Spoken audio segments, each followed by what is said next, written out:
putting an end to identity politics. This is the Kevin Jackson Radio Show. When you look at what President Trump signaled all year, foreshadowed all year, I go back again and again to day 2 of the presidency, standing at that CIA wall, just blowing First up, full day in office. just blowing up orthodoxy. The idea that there is no hallowed ground in American politics or policy where you can't make a political statement, you can't signal your political intentions. And I think the rest of the year has followed on that front. He's very much shown with the Indian code talkers.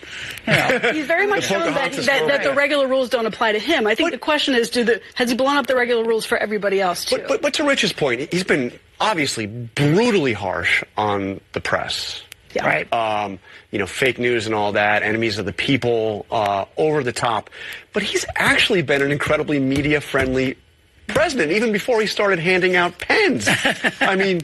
Did you get a pen, Jonathan? I wasn't there. Somebody needs a pen. There's a duality there. In the short term, in the day-to-day, in terms of coverage and that sort of access, absolutely. There was a ton of interaction with the president. In the long term, in terms of if you believe that the free press is sort of a pillar of American democracy. Or the Department of Justice or the FBI or our intelligence agencies. It's been very destructive on that front in the long term. And so it's both. Welcome back, everybody. Kevin Jackson here. It's the Kevin Jackson Show. I played that clip the other day for a reason, and I just find it interesting to watch to listen to the left as they discuss Trump in ways that they hadn't dared discuss Barack Obama.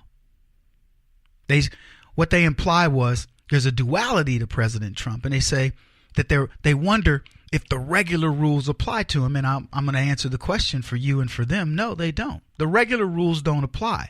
That's the only reason why he's president. He blew up the rule book. He burned it. The left have used these Alinsky tactics, and we kick that word around because we think about Alinsky and the fact that Hillary Clinton worked for him. This is the guy that gave credit to Lucifer in the preface of his book. And Hillary Clinton followed this guy's tactics. The left have used his tactics. And look, if you need to be reminded of what they do, they call you racist, they call you misogynist, they call you homophobic, xenophobic, Islamophobic. They got all kinds of names for you, and they're the same ones over and over and over. They separate you from the pack, and they target you. They tried to do it recently with me when I was on Outnumbered. Oh, he's a moron. Look at that guy. He's a crazy man. That stuff like that. And you're going, whatever. They call me a conspiracy theorist. And what they hope is they'll break you because, let me tell you, the human spirit is easily broken. It's easily broken. It's sad to say, but it is. And you can sit here, I can sit behind a microphone and talk about this stuff, talk about being a warrior and things like that. And you say, well, Kevin, have you been in a situation? And the answer is, I've been in some very difficult situations, but have I been tested to the nth degree? No. You got to take my word for it. Like I've said to you guys, if I'm in one of these chop your head off videos over, they got me in the Middle East and they take the little thing off my head and I'm looking up. Let me guarantee you this. You can take my word for it or you don't have to. I'm not going to beg. I'm not going to go, America sucks and I changed my mind. You're never going to see it come out of my mouth. You're never going to hear me renounce my Christianity. I will renounce because Jesus is not as good as Muhammad or whatever. It'll never come out of my mouth. What? You're going to die? So what? There's an end, a beginning and an end to it all. Are you going to go out like a chump? So anyway, they're discussing the rules. These rules don't apply to Trump. The reason they don't apply to Trump is because he says, I don't have to follow your stinking rules. You made up rules to a rigged game, and you want me to follow those. Why would I do something so stupid? That's what we do. We go into these battles all the time going, well, let me strap on my gloves, and the other guy's putting on brass knuckles. He's wrapped his hands. He throws on some brass knuckles, puts a knife in his hand, a gun in his side, and we say, okay, great, we're going to box. I'm not boxing. I'm pulling out my AK-47 for auto and going, I'm mowing the place down. What are you talking about? There are no rules with this. This isn't a freaking game. It's funny to me when we talk about this stuff. I really believe in my heart of hearts, there are far too many conservatives who see this as a game. They're going, well, they're going to try to get their people elected. I don't care who gets elected in 2018 this year. Let me tell you what I care about. I'm talking about in terms of Republican or Democrat. What I care is that they truly believe in the philosophy of make America great, putting America first, and espouse conservative values, which means sanity. I don't have any agenda against the left. If you want to tattoo yourself up, you want to put on 15 different nose rings, earrings, nipple rings, whatever, and live your life as a Wiccan, vegan, goth. Well, I don't really care. But just don't get mad at me when you can't get a job or things don't go your way in life. Don't say, well, it's because of my, my tattoos and my body anchors and all that. Look, this isn't my fault. If you choose to go that way, maybe so we have some friends that make motorcycles.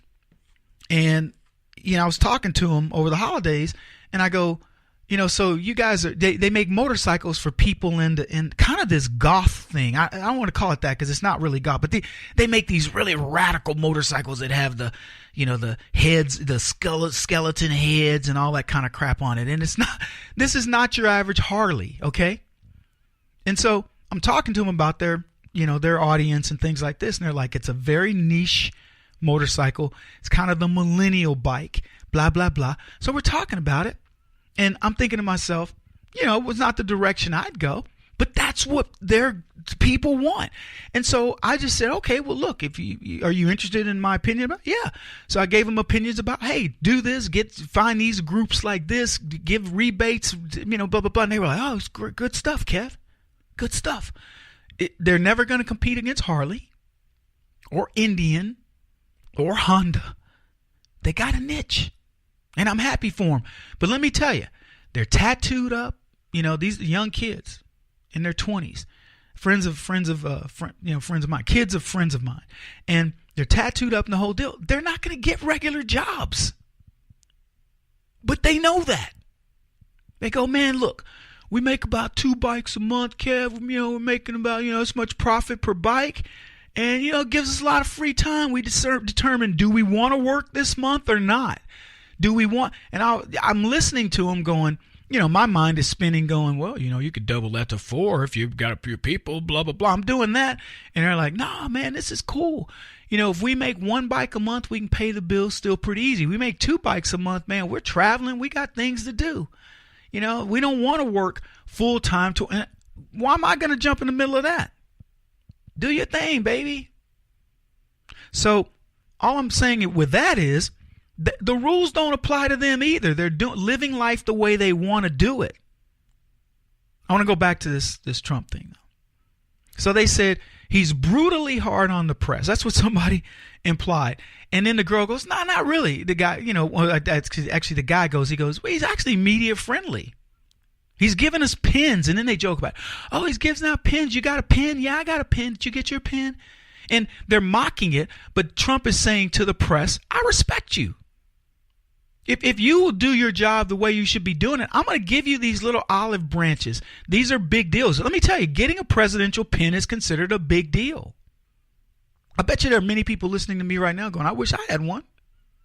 And a picture with the president with my pin. So I could say, yeah, I was with the president. He gave me this pin. There are many people who want that. The press, I'll put it to you this way. Barack Obama wasn't that friendly with him. He owned him. But then they talk about his duality. They say, yeah, he gives us coverage and gives us access. But in the long term, he's destructive because he's going after these institutions, the FBI and things like this. Now, we played a clip the other day. We played this clip, by the way, the other day as well. But I'm tying it back together. And the guy said on MSNBC, the FBI has done some bad stuff. CNN said the same thing. The FBI really needs to be put under scrutiny. This isn't about Donald Trump trying to essentially erase the fourth estate, whatever they call it, fifth estate. What do they call the media? Fourth or fifth estate? One of those estates. He's not trying to erase him. He's not trying to eradicate him, but he is trying to reform him the same way he sees he has to reform politics in general. So no, the rules don't apply. He can beat up on the press as much as he wants. He can talk about them, denigrate them, because that's what they do to him.